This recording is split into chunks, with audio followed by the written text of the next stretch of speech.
Hi everyone, AJ with North Capital Mortgage here. Hope you are all doing very well. Today we are going to do a short video on debt to income ratio.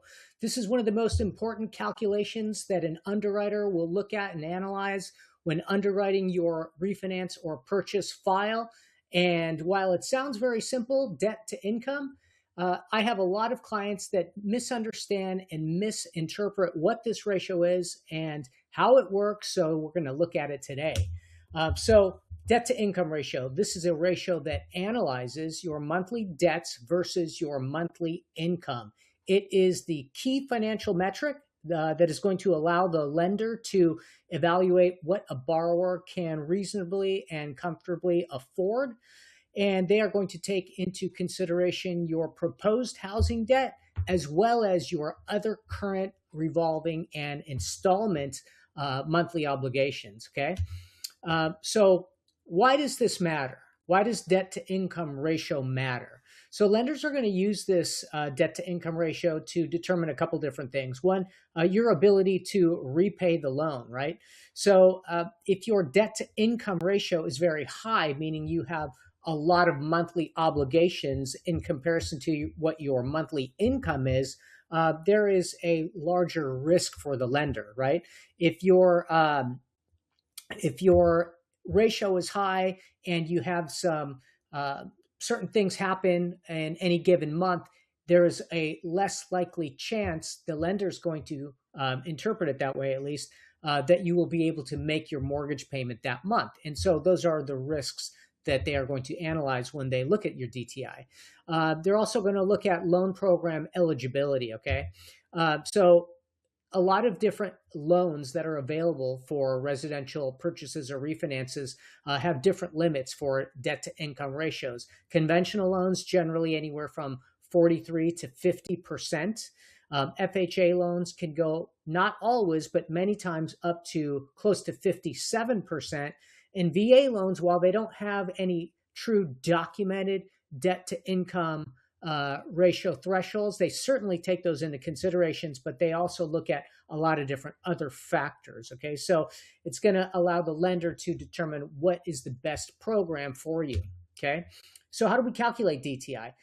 Well, really there's two different types of DTI. There's front end and there's back end. So the front end DTI is the housing only. So that's going to include your principal, interest, taxes, insurance, and HOA.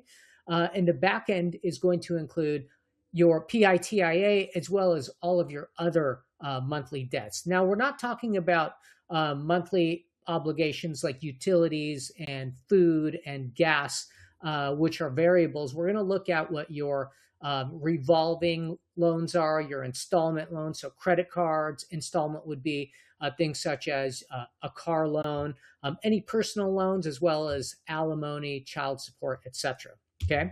So how do we calculate? We're going to take your gross monthly income, not your net. Okay. So if your gross monthly income is $10,000 in this example, your proposed PITIA for the home that you're looking at is $3,000. And let's say you have other credit card payments or car payments. And when we talk about credit card payments, we're looking at your minimum monthly obligation. So if you have $5,000 on a credit card balance, we are less concerned for the calculation that we're going to run of the aggregate balance, although underwriters are going to look at that. For the calculation, we're looking at what is the minimum monthly payment you are required to pay. And so if we combine your credit cards and your car payment to $1,000, we're going to show your front end, which is housing only, at 30%, and your back end at 40%. Okay, so that's how we calculate it, and that's going to give the underwriter a whole lot of information as to how they view your risk assessment. Okay, some special considerations we want to note when you have an installment loan. Let's take example of car payment, right?